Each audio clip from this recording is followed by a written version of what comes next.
Whole week's going to be pretty long. Yeah. Okay, just so you understand the value you get in joining the daily Chumash Rashi class, you're essentially learning like a whole tractate of Gemara this week. Whoa. Not bad. Not bad value. Oh yeah, laws, a lot of laws. Yeah. Okay, we're going to talk about the laws regarding non-Jewish servants and damages caused by persons, animals, or property, including a pit that someone digs in the public domain and theft. Chaf. If a man hits his Knani servant or maid servant with a staff, and he or she dies from his action, he or she must be avenged. Rashi.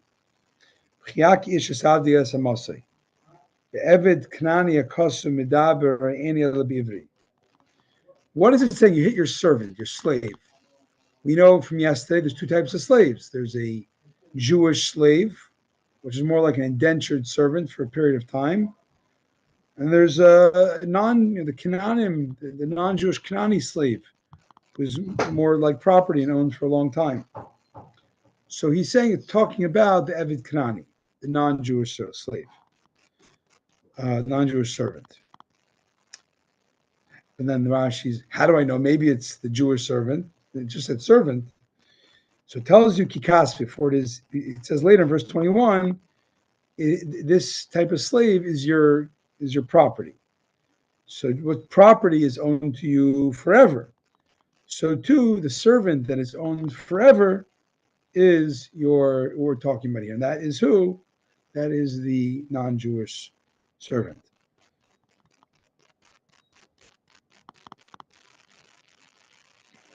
Now, Rashi has another point. Seemingly,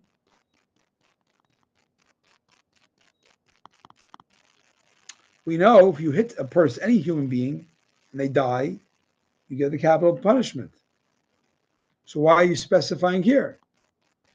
Because there's a certain caveat by causing the death of a slave. You're still liable to the death penalty, as we said in the verse, but there's a caveat. That by a slave, there's the idea of dying within 24 hours. That if basically, if the slave didn't die directly from the blows of the master, but he died, 24 hours later. Again, I'm not sure you judge this, because that could be direct. Whatever. The point is, it's not. What He dies like a day later. No, I understand. What is it? You said it's how do you what? Like someone could die, 25 hours. Still be.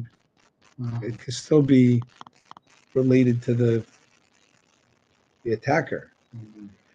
Whatever. 24 hours is the cutoff point, and if the slave didn't die then, dies 25 hours on, then the attacker is exempt from the death penalty. Shevet with a staff. We're talking here a staff which has the capability of killing him. Or maybe not. Maybe even it's being a staff which does not have the capability of killing him.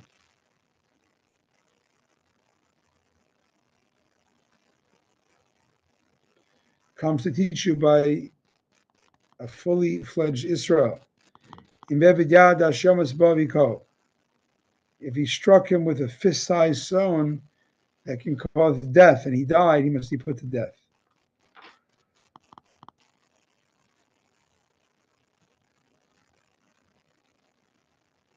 If when you kill a Jew, it says you have to have something that could kill. You can't kill the feather. The feather, it's a fluke. It's not considered, you're not guilty.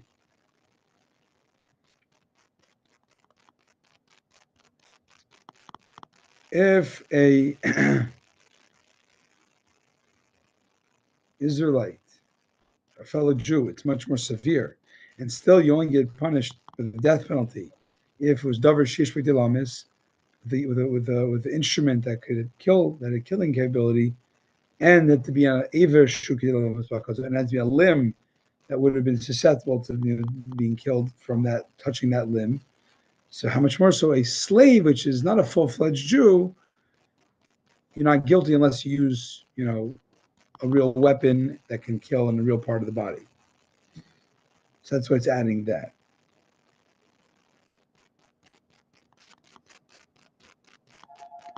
Nokoim, he must be avenged.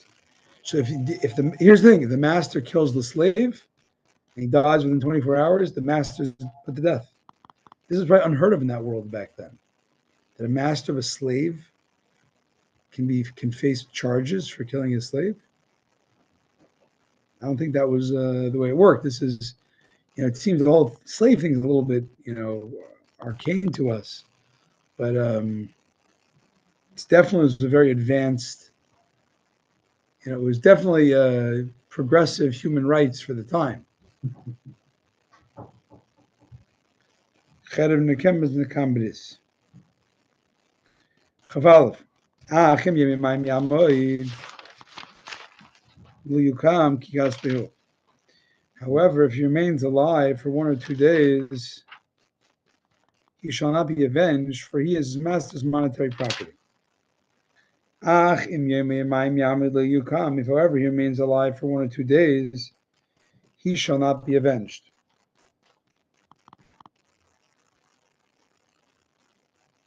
If when he remains alive for 1 day, the master is free of the death penalty. When he remains alive for 2 days, it is not obvious that he's free of the death penalty.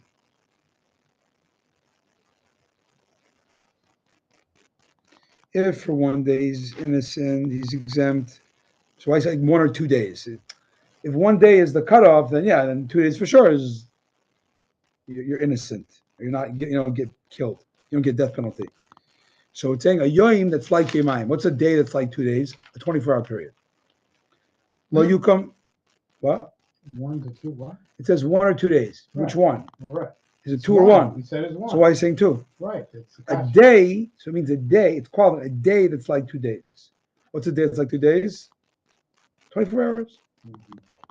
Because it spans, Okay. you can have it on 2 days of the calendar, right? You can have a Sunday night and a Monday morning is 2 days, but it's really 1 day. Sure. 125, right? Well, you can he should not be avenged for his master's property, but any other person who struck and killed him, even if they waited 24 hours for dying, he's liable for the death penalty. So, by the way, slaves are considered people if they get killed.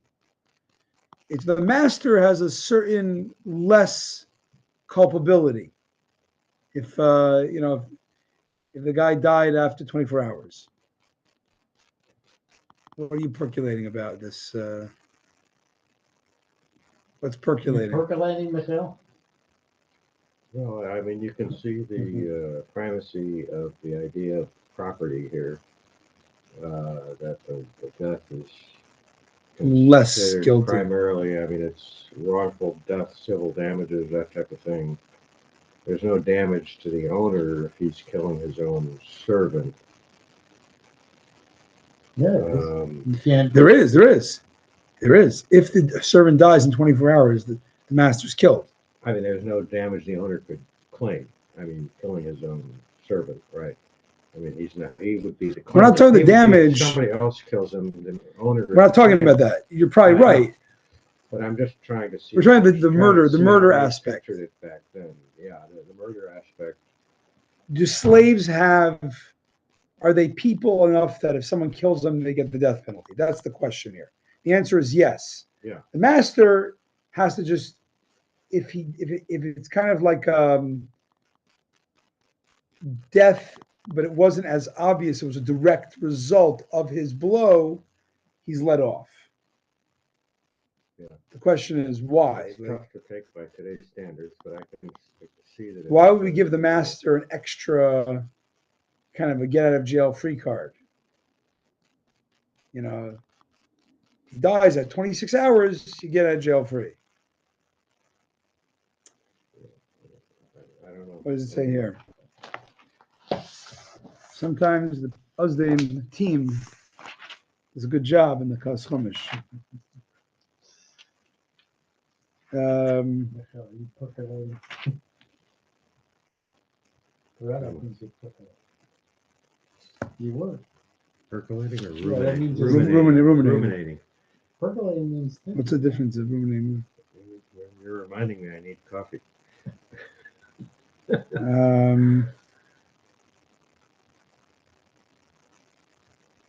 What was the other one? Doesn't talk about it there. Ruminating. Ruminant. Okay.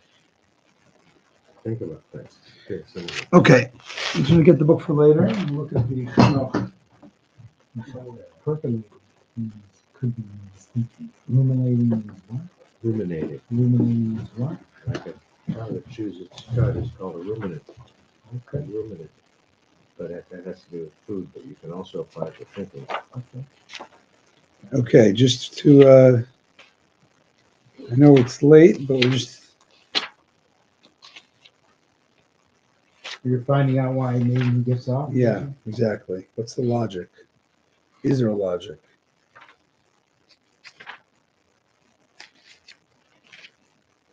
Go, Rabbi. Go, Rabbi. Go.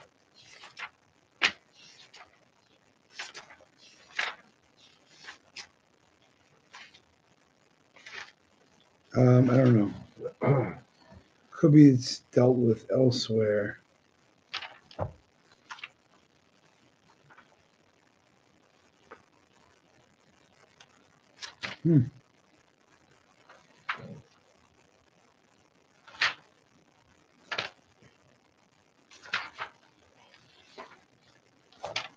Good reason to abolish slavery. What? You could say it's a good reason to abolish slavery. So no one gets this. No one gets this. I don't see it here. All right, whatever. Moving along. All right. Chabez. V'chiyin atzanashim. If men are fighting, v'nog isha hara, and they strike a pregnant woman, v'yatzilda, and she miscarries. Lo yasayin. There's no fatal injury to her. Anesh yanesh. The perpetrator must be fined. Kashayash zalav bal isha. When the woman's husband claims against him. And he'll pay according to the judge's decision. If men are fighting, they're fighting with each other, and one intend to hit the other, but inadvertently hit the woman. So it was a mistake that they hit the woman. But nagfu and gifa means striking. For example, pentika b'emraglecha v'tem yisnag f'reglechem levin negef. Okay, lo yasin. There's no fatal injury to the woman, but she miscarries. Anish to pay dmei about to pay the fetus. Whatever the damages of losing a fetus is to the husband. How do you calculate that?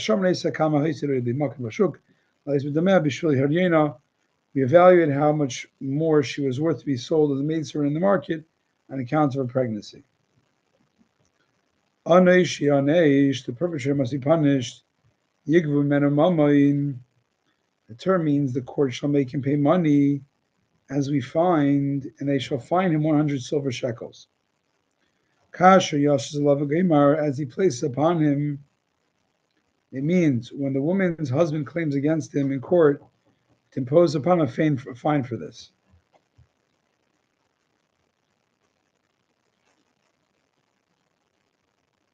V'nasan, and then the striker is to give the money of the offspring. Iflulim, according to the decision, the word of the judges. Okay, Chav Gimel. If, however, there's a fatal injury to the woman, then you exact life for life. What does that mean?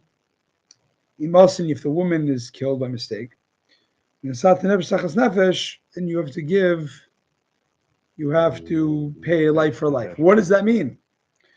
Rabbi Seinu Cholkim Bazdavar. Our rabbis argue on this matter. What's the verse telling you? Yesh Nefesh Mamish. Some say it means life for life. Tony gets killed for accidentally killing the woman. The Yeshem Mamish says, no, he didn't mean to do it. Or he didn't mean to kill her, so he only gets fined. Tony, a violent, guy in the diner who's fighting his friend. Oh. And he kills the waitress by mistake. You know what I'm saying? Shamaskavim, you like that vivid picture? Nice checkered diner, Shamaskavim Ladagazeh Ezevhargazeh Padmisa. Because the issue here, what's the case here? What's the case study? The case study here is someone in there? Someone to come in? It's Rabbi Moshe. Okay. What's the case here? The guy, Tony, was trying to kill Vinny. Okay? Or Beryl, whatever it was, We'll be ecumenical here. Tony was trying to kill Beryl. And middle name is Beryl. I object. Okay, not Beryl. Yankel. I like that. Shmerel. Meryl. Okay, that's good. Shmerel's like, Meryl. So Tony, whose Hebrew name is Matisyahu, because they have to both be Jewish to get the law here, is trying to give a death blow to Shmerel. And accidentally, they kill a pregnant woman. He kills a woman. So the thing is, he didn't want to kill the woman, right? Like even worse, gang shootings, right? You hear horrible things. Someone's trying to kill person A, and they accidentally kill a child. God forbid.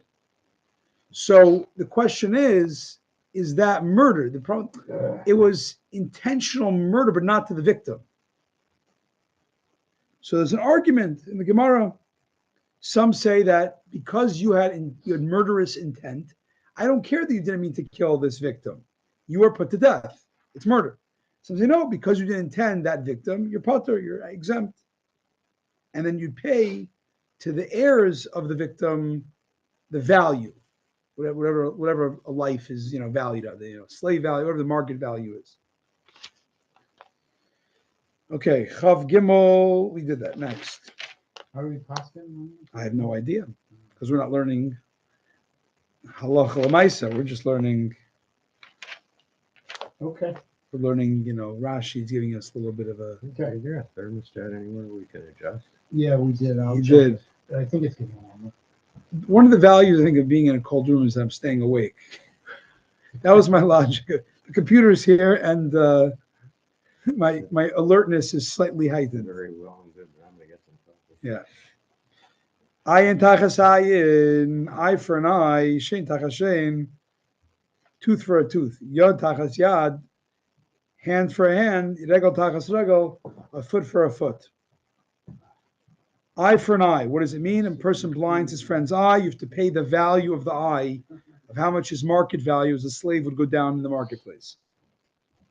And so to the other things, the tooth, the foot, the hand, it all doesn't mean you literally take one limb for a limb. It means you have to pay the value of the limb to the person. This is expounded. This non-literal meaning is explained in the Gemara in chapter HaChovil in Bava Kama.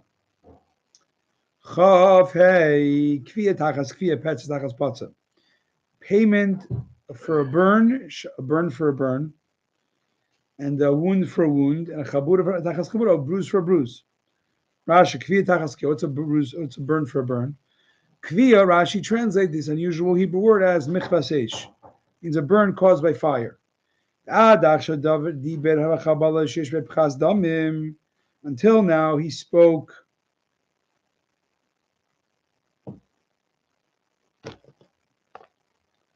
Until now, he spoke for a wound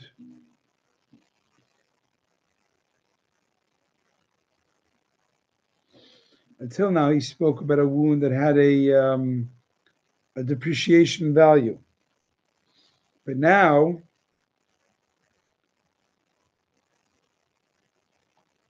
but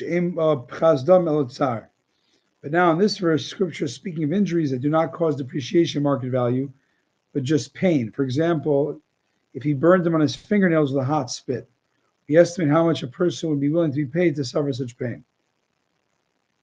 So basically, here we're talking about there wasn't like limb damage. There was just just anguish of pain. So that has that is a value as well. Yeah. So I was going to bring this up, but now I will. So it talked about when somebody kills, right, or inadvertently hits some woman that's pregnant and the Yeah. fetus, right? What about it says that it pays for the fetus, right? Pays for the We fetus. said that. We said that. Right, Yeah, right. yeah. But the reason I'm bringing it up now is because, what about the anguish about losing? So it's a good question. There's so many these things are today in modern law. There's Oh, penalties and this. the fact. I don't know. I think there probably would be room for it as well. We're talking here. You didn't say anything. It didn't say anything because maybe we're not dealing with it here. Okay. Because I don't. It's a good question, but this is not a. This isn't Rambam. Rambam. It's not Rambam because why? Rambam is more of an encyclopedia of all the issues. Okay. Here, it's more principles from the verse. Okay. That'd be my petza. Petza is unusual noun, so Rashi translates it. It's maka dam. It's a wound that draws blood. That he wounded his flesh. Navredur in Old French. The degree of payment, hakol lefi mashu, it all depends. If there was a depreciation of the market value, you have to give it. And if he falls to bed, then you have to pay just for unemployment time, medical costs, embarrassment, and pain.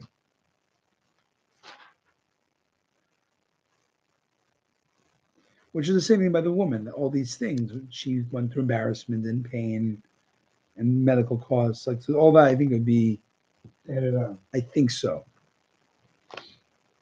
Now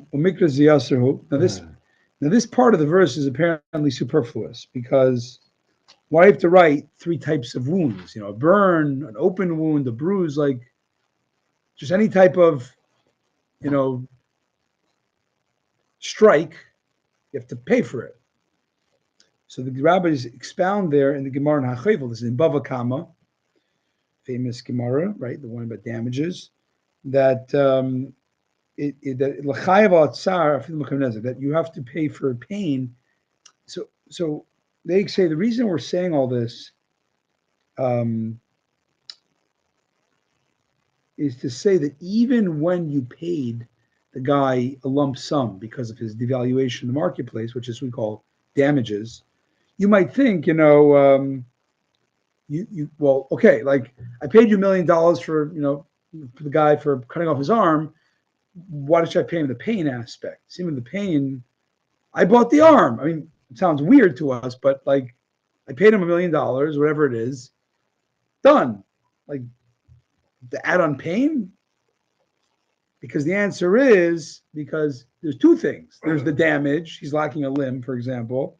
And you could have done that surgically without any pain, theoretically. You did it with pain by your violent action. You put him through that extra misery. So you have to pay for that as well. So that's, I think, why the Gemara there that about pain. And the other things as well, I guess.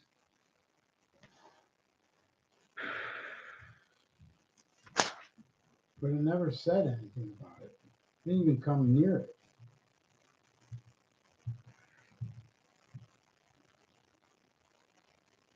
Basically, what it's saying here is that it gives different forms of. I think the point is, why are you giving me these like variants of the basic idea of a wound? open wound, closed wound, burn. Who cares? Wound, pain. So the answer is it's specifically giving you very slight variants of the same thing to tell you that the pain is judged exactly as it is. So, for example, I think I'd imagine, I don't know, we should never know these things. Right. Maybe a burn is a greater pain than, a cut, or vice versa, whatever it is. So that's why the Torah gets so specific, because it wants to talk about pain. To the T, we charge you for. Chabura is what we call a bruise. It's a wound where the makash adam it's where the blood doesn't come out and it keeps the air of the skin red. Chabura attach in Old French. Spot. As we see, nomer chavarburais, we see a leopard spots. Can a leopard change its spots? In Jeremiah. Oculus translates of chabura is mashkef, which means expression of beating. Similarly, Onkelos translates Shadufes Kadim as beaten by the east wind. And similarly, the term Alamashkev is so used because the door bangs upon it. If a man strikes his Kanani servant's eye or maid servant's eye and destroys it, he must set him free.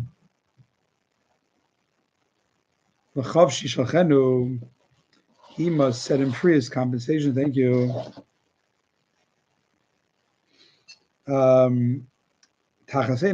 For his eye, his or her eye. Chavav is in Abdai, his or servant's eye, but Ivri and it's B'Shem B'Ayin, but Ivri's servant does not go free with the loss of his tooth or eye, as we explained above in the words, they say Tziktei Salavadim.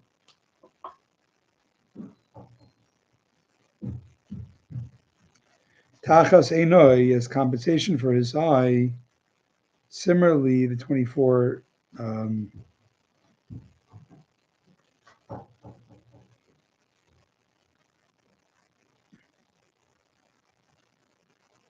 man strikes his Kanani servant's eye or maid servant's eye and destroys it. He must set him or her free as compensation for his or her eye. Okay, so here's another thing. You don't kill your slave, you just maim them. So first we're talking about a non-Jewish servant. This is a special clause of how they get free for maiming them. And this does not apply to a Jewish servant because it says clearly they do not go out the same way. The Jewish servant compared to the non-Jewish servant. They have different ways of exiting their servitude. Tachas Einoi.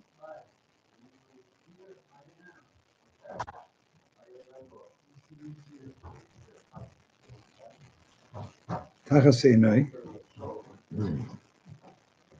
Compensation for his eye.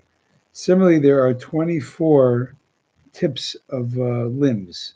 Eyes, 10 fingers, 10 toes, 2 ears, the nose, and the tip of the male organ, which is the membrum. Why then does the verse specify tooth and eye? But it can be 24. Why just tooth and eye? So because tooth and eye are kind of principles. If I would have said eye and didn't say tooth, I would say just like a eye. They're inside the body. Okay. So an eye is born at the time of birth, right? But teeth don't happen till later. They don't come into the child till later. So you might say that if I just said eye, it wouldn't include teeth because that's kind of like a lesser type of limb. And so then just say teeth, and that's a forte or te included. It says no because if I said tooth, and I think any tooth, even a baby tooth, a baby tooth maybe lets him free. So no, it has to be like an eye, a tooth that won't come back. Okay. Man, I'm not going anywhere for it. Okay. So Chav Zayin, or if he knocks out his servant's tooth or maidservant's tooth, he must set him or her free as compensation for his or her tooth. Chigas shor, if an ox gores. This applies to both an ox or any other farm animal, wild animal, or bird. Rather, the verse is talking about something that usually occurs. Its meat may not be eaten. From what is implied by that which it says, Sakal Yisakal Ashar, the ox must be stoned. Do I not know that it becomes a carcass, and a carcass is forbidden to eat? What then is the Torah teaches by saying its meat shall not be eaten? Did I? No, I'm sorry. I didn't say this verse yet.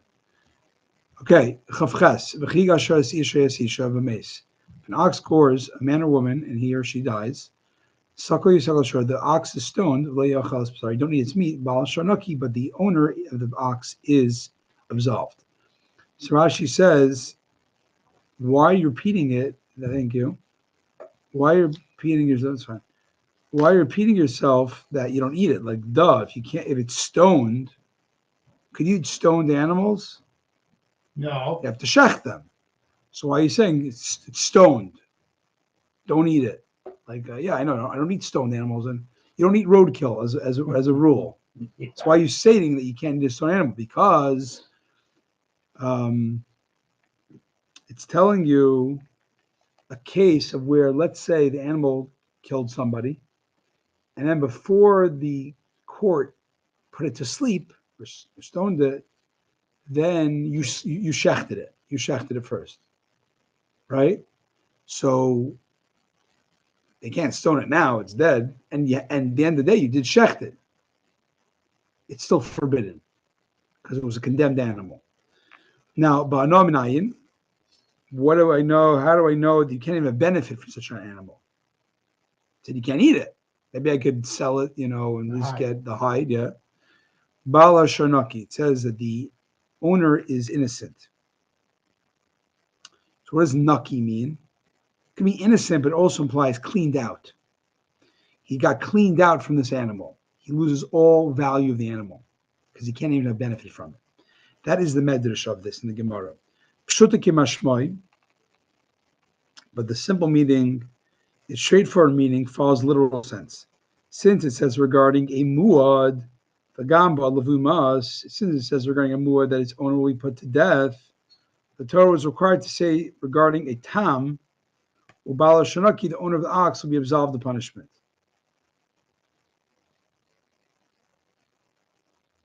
So the muad is the one concerning whom there's a warning has been issued.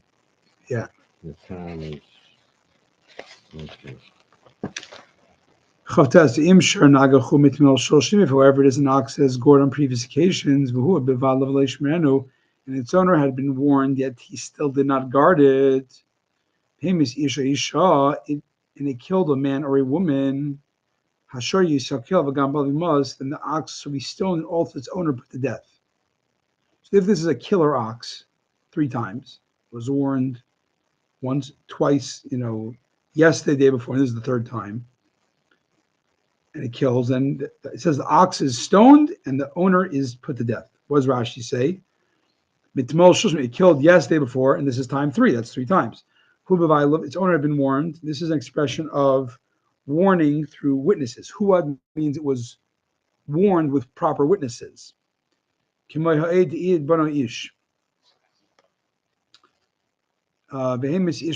killed a man. Since it says above, Kigach, that this law applies only if it was killed by goring, right? I mean, why is it to say it killed a man before it said a yigach? It killed through goring.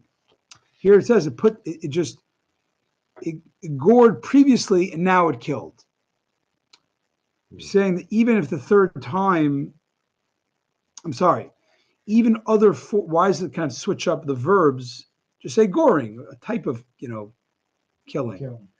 Because it wants to include other types of killing. Let's say it bit and killed. Let's say it pushed and killed. Let's say it crouched and killed, right? Or kicked. So therefore, it says vehemis.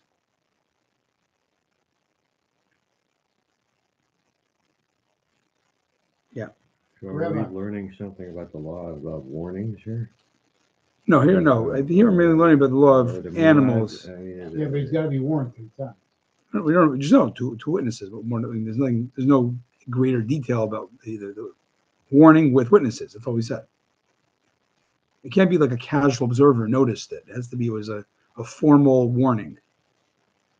Vagam balav yumas, its owner will be put to death from the hand of heaven. So this actually, now that Rashi is quoting the Gemara, that's not literally that you put him to death. He shall die from heaven.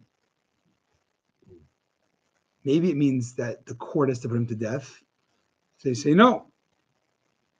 Because elsewhere it says that only for the maker etzeach, that someone is a killer, is put to death for he's a murderer.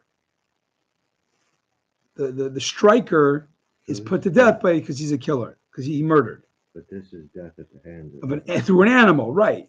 Only implies there that why does someone get capital punishment for murder? The striker is put to death because he murdered somebody. He's a murderer. Right.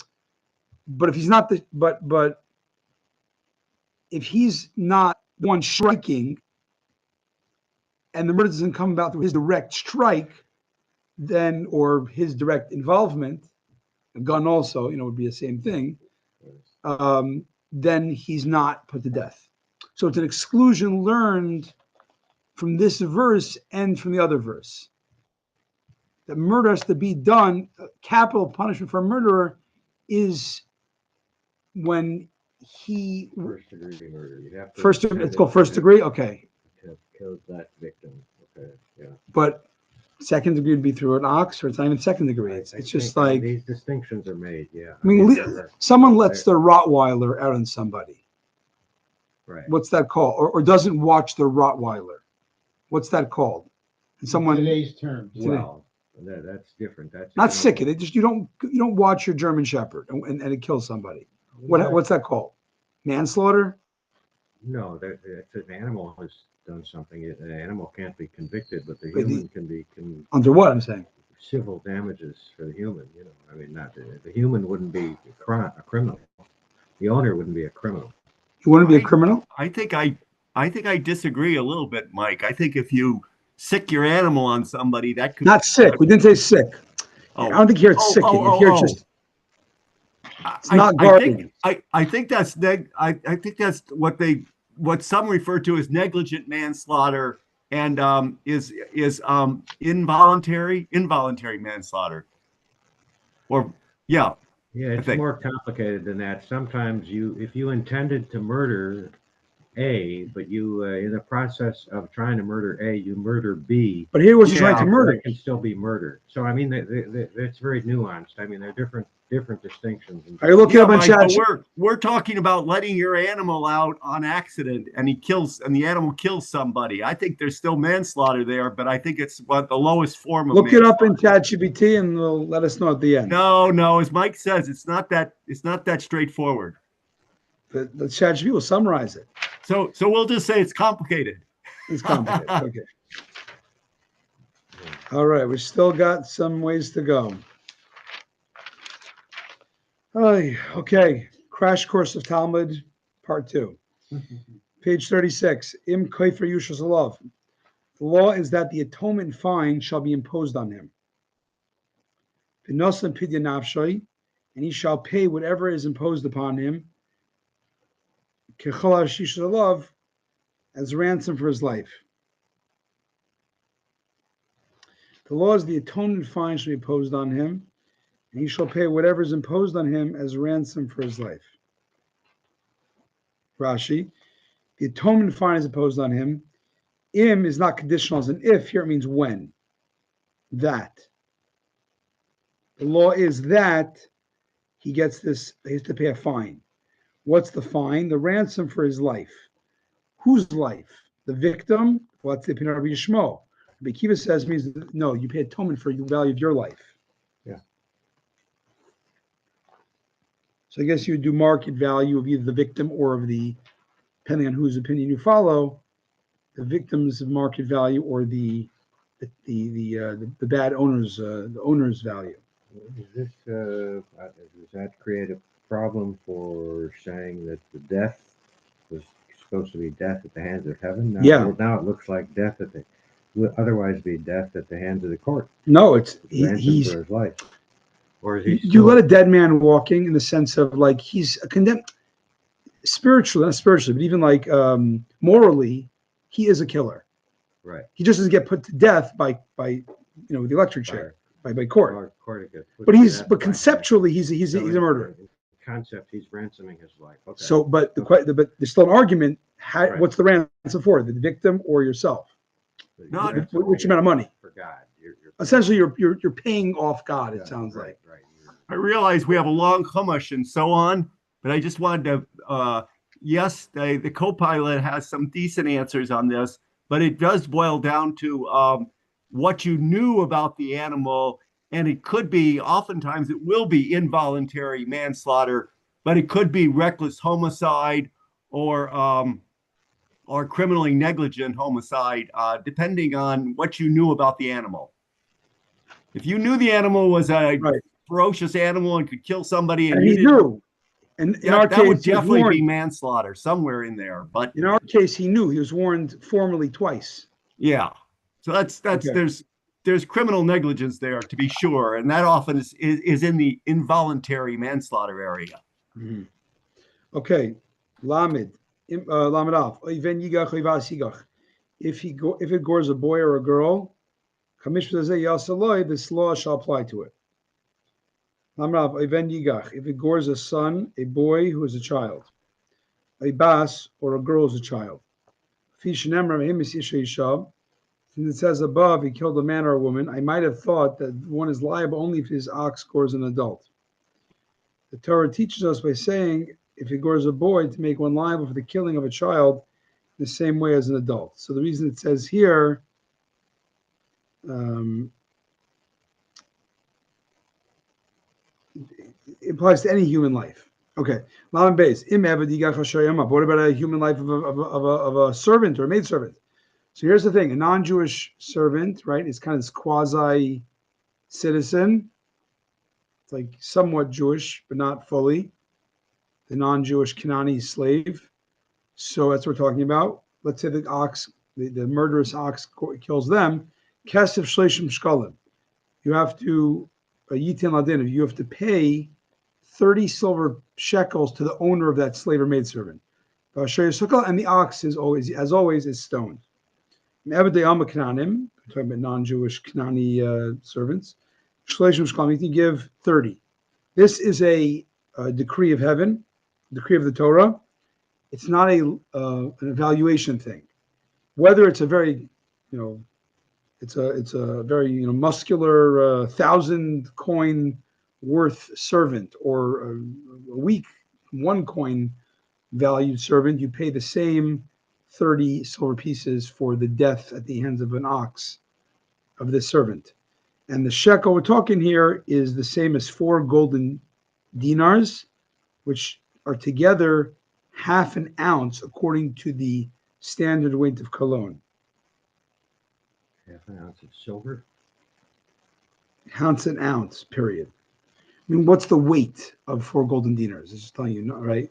What's that? What's the weight of that?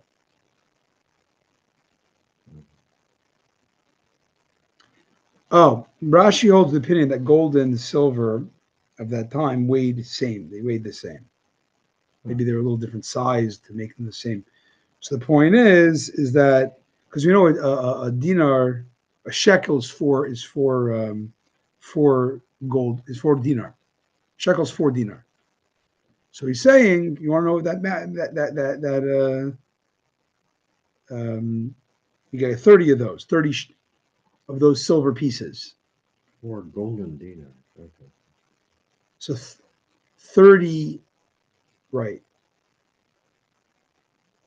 All right.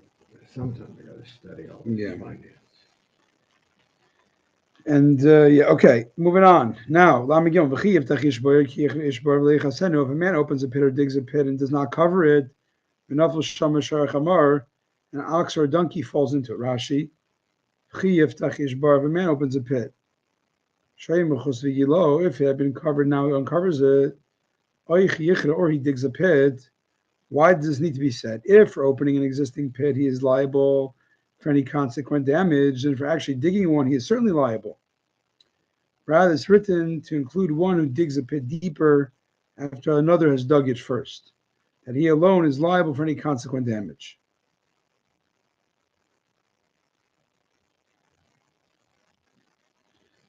I mean, if you're chayiv for digging the pit, I'm sorry, if you're chayiv for just opening the pothole, Mhm. just for opening, you didn't create, you just opened the cover. So for sure, if you dug a hole out of nowhere, then you're for sure chayiv. So why is it say that that case a fortiori, A fortiori. a A fortiori. fortiori, kal v'chomer, Into the night. A fortiori. a fortiori, a fortiori. Right. Okay. When I give my Library of Congress speech, I'll credit my pronunciation to my a fortiori. Okay. Now I know people who try to pronounce Hebrew, but they suffer when they don't know it. Lo yichasenu. It's yeah, it's the Goyim language anyway. Let's skip it altogether. Yeah. Hein kisel potter, but he did cover it. He is free of liability. And the verse is speaking of one who digs a pit in a public domain. Lamadal. Next shar chamar. So we say if a person, an ox or a donkey fall into it. So it's going to say, the next verse will say that the verdict is psak. But it says ox or donkey. The Rashi says this applies to any domestic or wild animal. It doesn't make a difference. Any animal. Why? Because we know in general that whenever we say ox or donkey, we go back to one of the cases of let your ox and donkey rest on Shabbos. And it's not limited to oxen and donkeys. It's any animal you own. Right. So to here, any animal. So why? Then why? So why are you saying shar v'chamar? Say any animal. Behema v'chaya. Why are you saying the type if it's not limited to the type?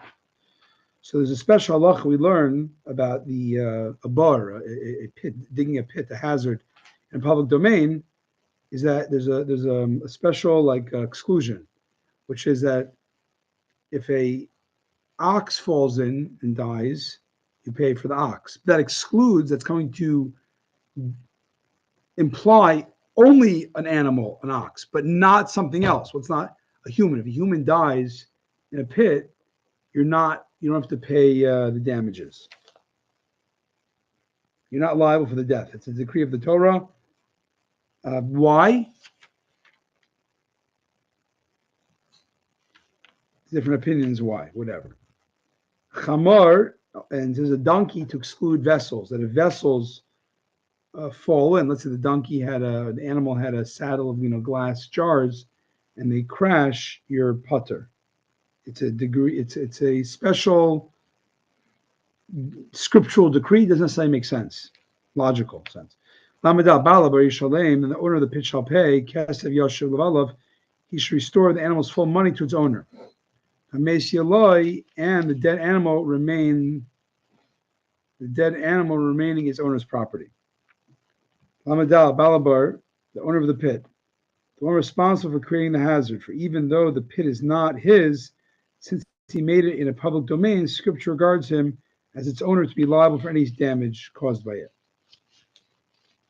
Okay. Okay, Kesev, you have to return money. What does it return? Or you shall restore money. What's the word return? Just give money. Which to restore money. Any type of money you can give him, even bran.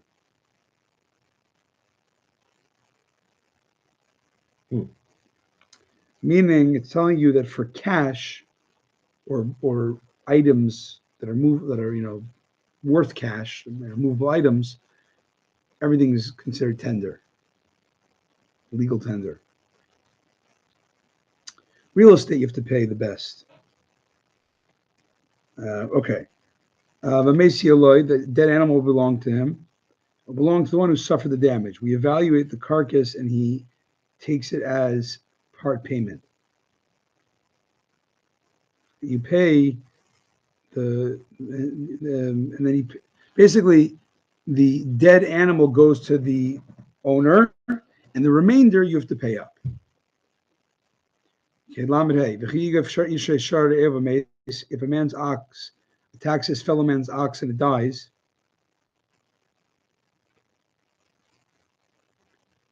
and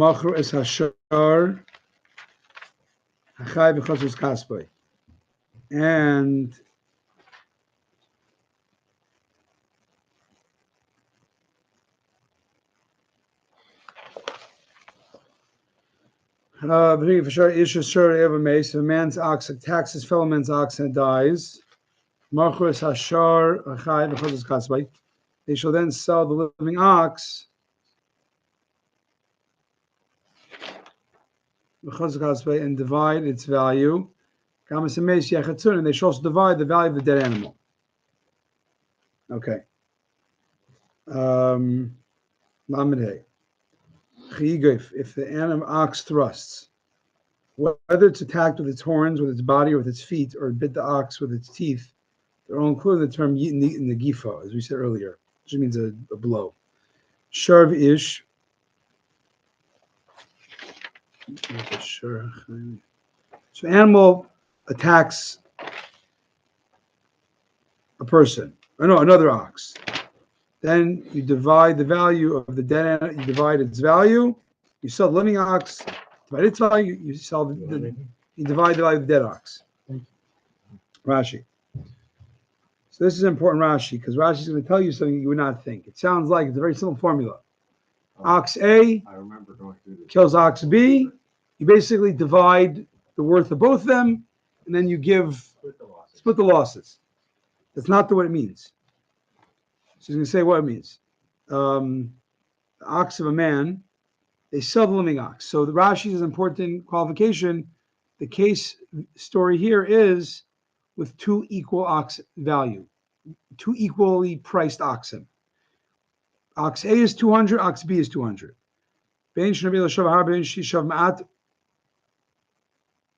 Then, whatever the value of when the starting point of both of them was 200, and there's damages, then if the dead one, is worth a lot or a little, when he takes half of the living one and half of the dead one, it comes out each one is losing half of the loss.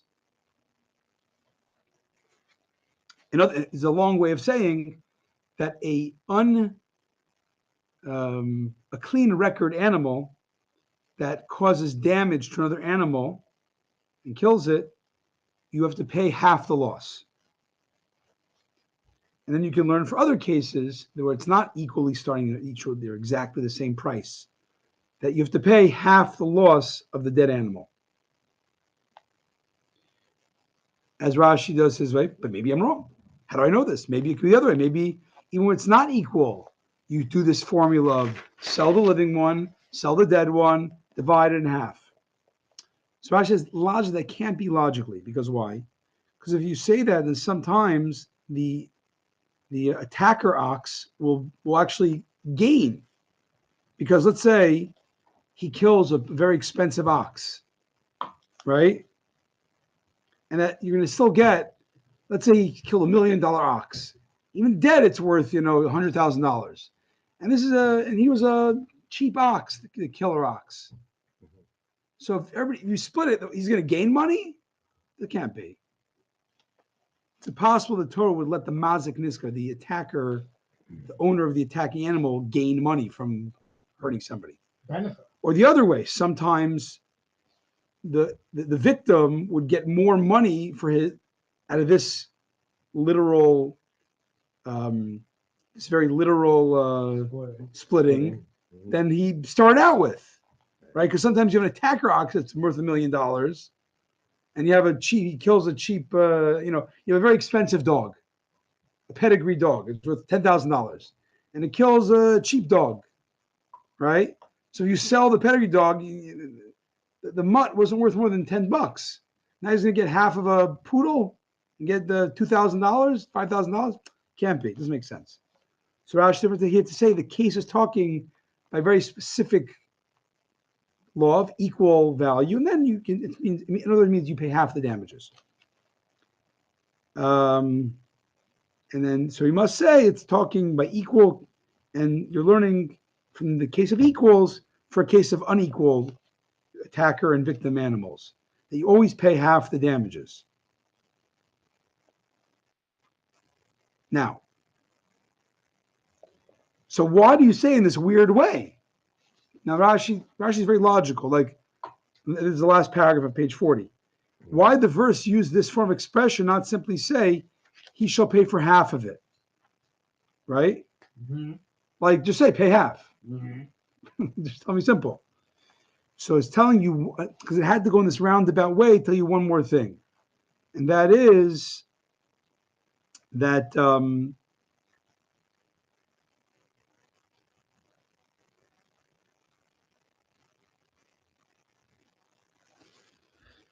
it's coming to tell you that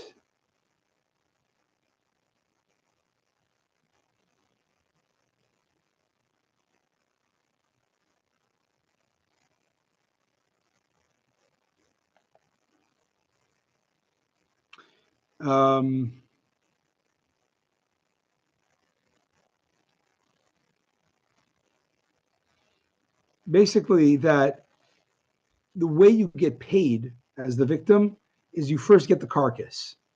You don't say, you take the carcass and give me fresh money, from the bank. Or it's a set off. Or an ox with 100 that gores an ox with 500. You only take. Another thing it tells you, another limitation to the law of damages. Another law is that you can never get more than the value of the attacker animal. So back to our case, if a mutt kills a poodle, and now the poodle's worth, A lot more money. less. No, it's worth less. The poodle's worth dead. It's dead. It's worth 2,000. Now it's worth 1,000, and the mutt's worth $100. So you seemingly, how much damage was there? That's not a good. There was a damage of $1,000. Right? It was a $2,000 poodle. It's worth 1,000. So how much do you owe the guy? Half of 1,000. How much is half 1,000? 500. I'm just saying. Yeah, the mutt's $10. What's going on? So you only get pay up to $100. You don't pay more than the attacker. The owner of the attacker animal only has to give up the animal. He doesn't have to pay more than that. You're saying the mutt's $100? Yeah. His losses are low. He doesn't gain on it. That's what it's saying. Why shouldn't he have to pay the owner of the more expensive animal? Half his loss, proper half loss. Yes, regardless It's, of the value it's, of it's, the it's a attacking scriptural degree.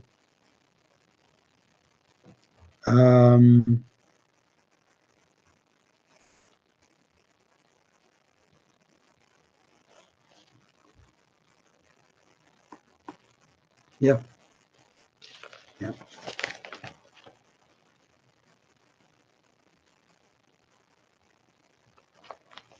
Okay. Hamivav. The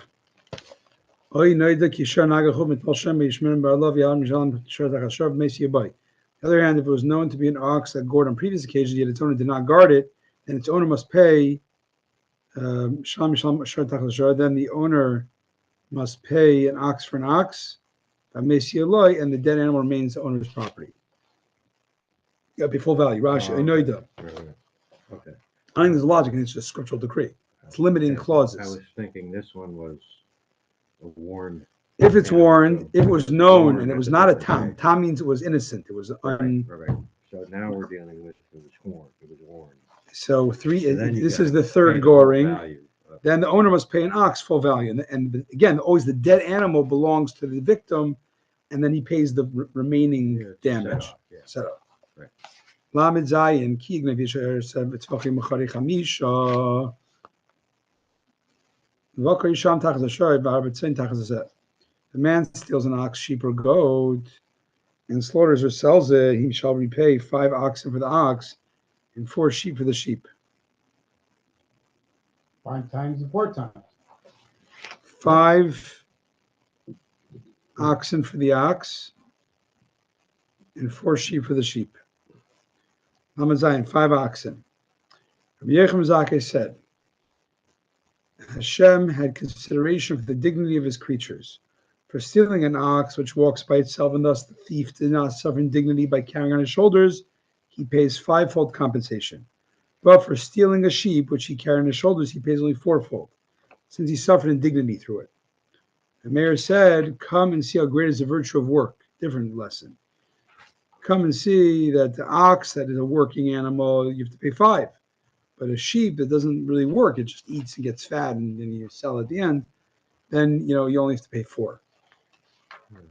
Yeah, but Hashem's chesed too, carrying and this guy Well, stealing, but because he doesn't have to carry. 2 different opinions, though. Is it a lesson in Hashem's kindness for embarrassment, or is it a lesson in the virtue and the value of work? Whatever. Probably both, yeah. Tachas Asher, Tachas Aseh, Rashi, for the ox and the sheep. The verse repeats the words shor and seh, tells the rule to pay 4-fold and 5-fold, applies specifically to an ox and a sheep. Oh, they got that from counting the words? They got that multiple from counting the words. Okay. 177. What are you saying? Okay. How did they figure out the 4 and the 5 times? Oh no, it's right here in the script, in the text. Yeah, it's No, the reason it repeated itself is to tell you that actually this is literal. Sometimes the Torah takes an example of an animal, a sheep, an ox, a donkey, and it's just a typical example, but it's not an exclusionary example. Right. Here it's exclusionary example. Oh yeah. Only for 4 and a 5. donkey, you don't pay 4 or 5. 4 and 5, you don't apply it to others. Right. That's why it repeats this shor v'seh, ox and Right. seh, because it's a very Those specific two, case. right. If the thief was discovered while breaking in and he was struck down, he died, his death is not considered bloodshed. In the tunnel. It means while he was digging to break into the house, he has no blood. It is not considered murder if one kills him, for as though he were a dead man. So if a thief was discovered in the tunnel, he was struck down and died, it's not considered manslaughter, because he was like a dead man walking. What does that mean? The Torah is telling you that someone's digging in your tunnel to rob you. Essentially, you have to kill him first. How do I know this guy? Because if he's fully aware that no person holds himself back and sees someone stealing his property and remains silent.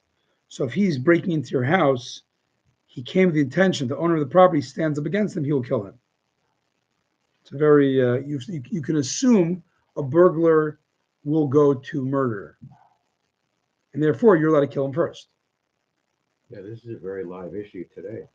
We assume burglars don't kill? Left. Yeah, you assume Yes, you're not sure. allowed. You can't assume that a burglar's going to kill I you. mean, it used to be very simple. You can defend your property, shoot anybody. Right. That's Right. That's under challenge today. Right. That's Point. Base, however, just as the sun shines and is clear, the guy was peaceful. Then, if you kill him, the blood's on you. It's bloodshed. Shalem, the thief. Now back, okay. However, regardless, if the thief makes it out alive, he has to pay double. He has to pay. And he doesn't have money to pay for his theft, he has to be sold. Rashi. The sun, literally the sun shines in him. What does that mean? It's only it's a mashal, it's an allegory. It's a metaphorical expression. It's like clear as daylight that he's not going to kill you. Right. So we assume a burglar is going to kill you. But if it's a case where it's clear as daylight he's not going to kill you, then you're not allowed to kill him because he's not going to kill you. Right. What's an example of that? It's a very high bar. A father tunneling into his son's property to steal. We can assume a father will not kill his son. Because the father But he might hate his son, want to steal from him. He wouldn't be able to kill him, typically. Mhm. So if the son would kill the father, that was unnecessary, and that's considered manslaughter, murder. Dumb because he's the so to speak peaceful burglar is like a living person, and if you murder him, it's like you're doing it on purpose. So into modern argument, you assume that it would be very, very hard to prove the guy's a peaceful burglar. It's a very high bar to set that's clear as daylight. But there are other rules to cover that, like if someone's coming at you with a weapon. I mean, Well, it's obvious, I imagine. Whether he's on your property to steal or just coming at you for other reasons, you can, right? I think that this distinction survives today. I forget what it is in criminal law: burglary, robbery, theft. The differences, right? But this is still relevant, I think. Shalem Shalem, he the thief must pay for the property which he stole, but he's not liable for the death penalty.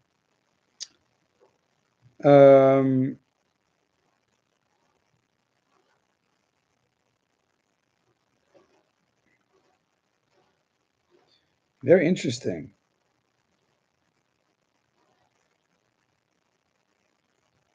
I have to look into this. This is I understand this.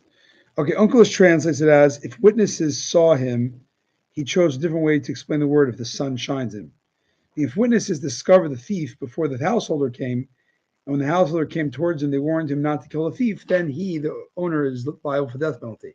Since people saw him, the thief is definitely not come with intention to kill him, and will not kill the owner of the property. So there's other people there he's not intending to kill. So that's it.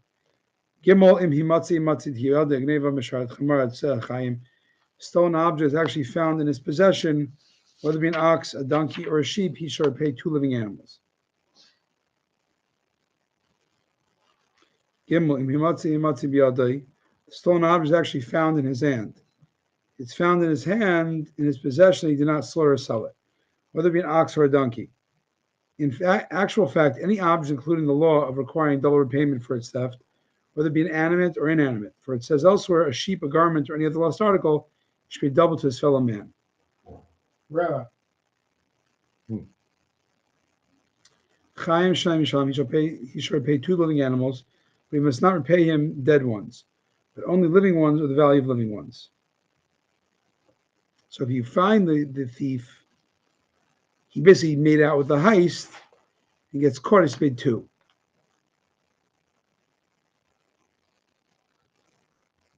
Where are we now? End of Rashi Gimel. It says he stole your ox, your donkey. It doesn't just mean animals, anything. He stole your gold bar, and he gets discovered. He has to pay 2 as well. He has to pay him 2, not dead ones, but living ones, the value of living ones. It's basically what he stole. It's a lot more to really unpack this, but Rabbi.